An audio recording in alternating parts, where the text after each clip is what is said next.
Welcome back to my channel. That is Neeraj Dequads. I am Neeraj Lavati, a qualified chartered accountant and a company secretary. For today, of course, genuinely I'm a chartered accountant and a company secretary. But for today, I'm a core CA who will be decoding the budget 2025 and I'll try to simplify budget 2025 and try to explain you the key highlights of your budget 2025. So starting with the first thing that everybody is talking about, and they're talking in a wrong way that there's no income tax up to 12 lakhs on your income, which is a wrong statement. The correct statement is there is a tax rebate up to 12 lakh on your income. This is the correct statement. Now, what is the difference between both is, if you try to understand, I'll explain you. Your FY25 rates, if you see 3 lakhs up to 3 lakhs, there's no nil tax. 3 to 7 lakhs, 5%. 7 to 10 lakhs, 10%. 10 to 12, 15%. And 12 to 15 is 20%. And above 15 lakhs is 30%. So, FY25 up to 7 lakh of income, there was a tax rebate. So, if your income is up to 7 lakhs, you end up paying 0 rupees as your tax, income tax. Now, what will happen in FY26 if you see the slab rates now? Up to 4 lakhs nil, 4 to 8 5%, 8 to 12 10%, 12 to 16 15%, 16 to 20 20%, 20 to 24 is 25%, more than 24 lakhs is 30%. So first thing that you'll have to understand is they have broadened the limits. Okay, they've increased the slab rates. So for more than 15 lakhs, now there's not 30%. For more than 15 lakhs, first you will end up paying 20% if you fall in the 16 to 20 slab. And after 22, if you fall into 2024, you'll be end up paying 25% of tax. So more than 24 lakhs, you end up paying 30% tax. Earlier it was 15 lakhs. If you end up earning more than 15 lakhs, you would pay 30% tax. So that is the first advantage. Now, I'm saying you both the statements that up to 12 lakhs there's no income tax, and I'm also saying you 8 lakhs to 12 lakhs there's a 10 percentage of tax. Now that is what I'm trying to say you. That ऐसा नहीं है कि tax exemption है मुझे 12 लाख तक. That is a wrong statement because if my salary is 15 lakhs, I'm not saying you that up to 12 lakhs there's no tax. बाकी के 3 लाख पे मुझे tax बांध दो. No, that is not the case. The case is different. I hope you're understanding the case. Okay, so up to 12 lakh of income, you will pay zero tax. That is for sure in FY26. But if you're earning 50 lakhs, you would end up paying all the tax. Of course, the limits will be different because up to 4 lakhs, there's nil, 4 to 8, 5%. Okay, according to the limits, slab rates. Okay, am I very clear? Yes, I'm very clear. So this is how it is. So there's a tax rebate up to 12 lakh income. That is what the correct statement is. Okay. So second thing that is booming in market and people are talking about it is the your capital gain income. If you have a capital gain income, this 12 lakh limit is not applicable to you. Vagera, vagera, vagera. All bullshit things. I'll decode it for you. Listen to me.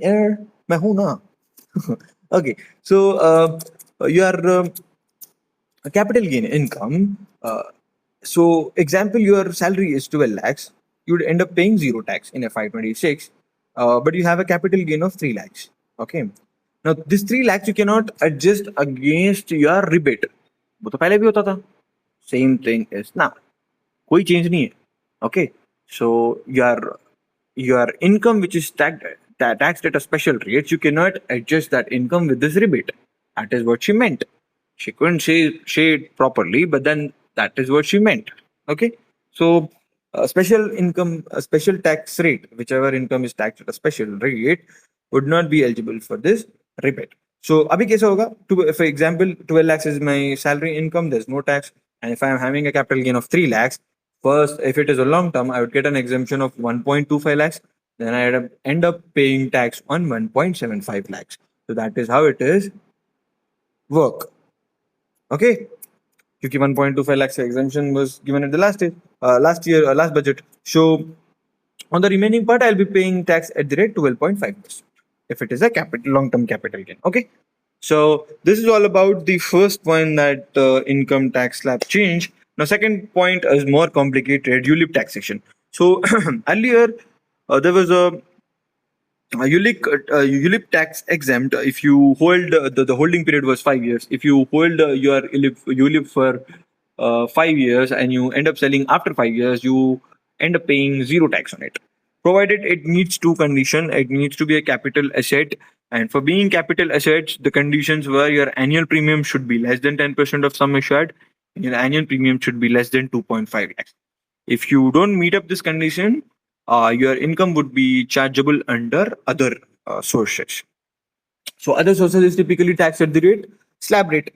So now what the government says is, now if you end up selling ULIP, you'll have to consider it as a capital asset and pay tax at the rate 12.5%. If it is long term and if it is short term, accordingly short term tax rate 30%. So this is what the government has. Now, impact of this is, for example, my policy, if I take up a policy for rupees 50 lakhs and I pay a 9% of premium, that comes around 4.5 lakhs per year. So I end up paying 4.5 lakhs per annum as my annual premium. So I'm not meeting the condition 2, which is greater than 2.5 lakhs. So this would not be my capital asset. So it would go under the other income section, other sources section, and it would be taxed according to my tax rate, slab rate.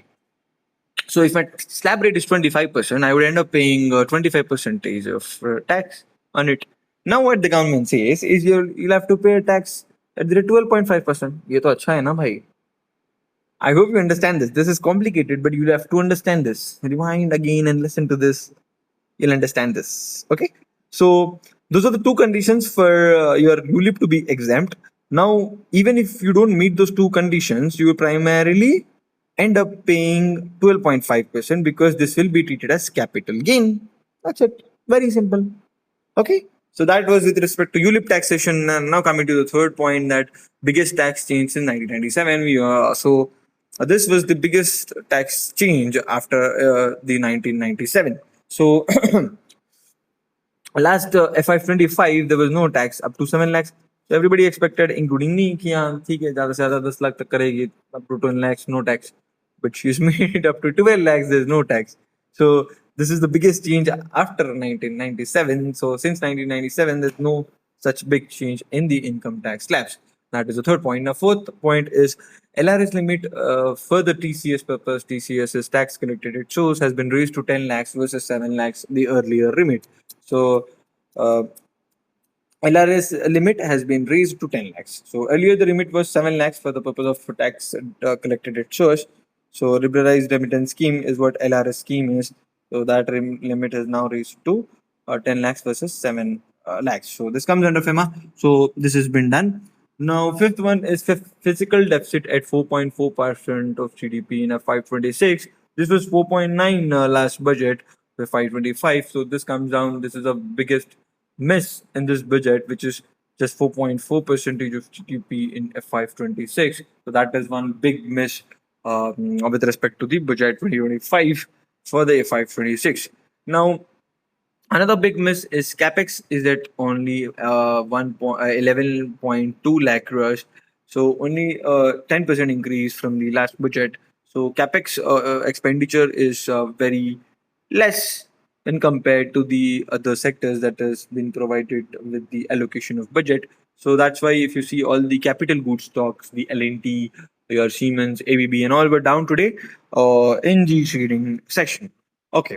So that was the biggest miss. Again, that's the second big miss after the physical deficit. Now, third big miss again, this both in it, also an hit and also a miss. The hit part is FDI limit has been raised to 100% versus 74% for the insurance sector, which is a big hit.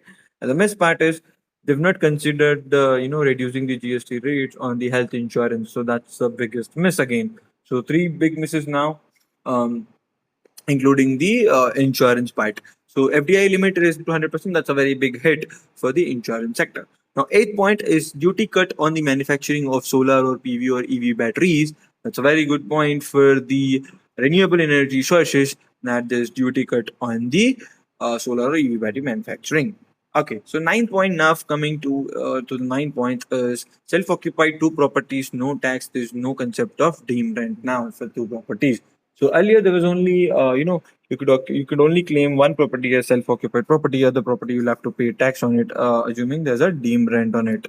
Now one property has been increased to two properties. You don't have to pay now tax on two.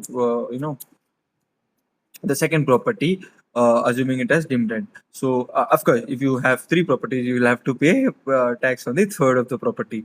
So that is the again a big change with respect to income from house property. So that's a big change. Now, tenth one, the last change is on the TDS on the rent is now increased to 6 lakhs versus 2.4 lakhs. So precisely 50,000 per month. Yeah, versus earlier limit was 2,40,000. That means 20K per month. So this is another a big hit of this budget because TDS nikalna padta tha, for all of the even the middle class people and all file the TDS returns and all. That was very hectic. So this is all with respect to budget 2025. So there were some big hits and also some big misses in this budget 2025. Overall, I think it's a very responsible budget from Nirmala Sitharaman. And also how market reacted. Of course, the whole of the reaction will be on Monday because today was Saturday and not a trading day. So all FIs and all were not available today. It looked like that. But then let's see the figures and how it all comes after the market hours. But this was with respect to budget 2025. How do you feel how the budget was? I felt it was a very responsible and a good budget, considering the geopolitical tensions and all. So, and considering the slowdown in the economies, so this is more related to consumption budget, like Nirmala Sitharaman said. So, if you saw all the consumption stock were up to date, DMart, Trent, VMM, all the all those consumption related stocks were up to date, FMCG stocks. And the biggest hit was ITC when there was no increase in the excise duty that we discussed in the previous video when we talked about the expectations from budget. So I said that if there's no increase in the excise duty, or if the increase is up to 10% on the excise duty, ITC would not stop. And of course, that happened. It was 5% up in the intraday. So that is all with respect to budget 2025. Do comment down how do you feel the budget 2025, and also like, share, and subscribe to your friends, relatives, and do comment and also subscribe to my channel. So that's it for today. Any doubts and any other help or any point that I missed out, please do comment down. And I only covered the key highlights. So any other highlight that you found, do comment down, and then I'll respond to it. So that's it for today with respect to budget. Let's see if anything more comes on it. We'll make a video on it. So thank you for watching.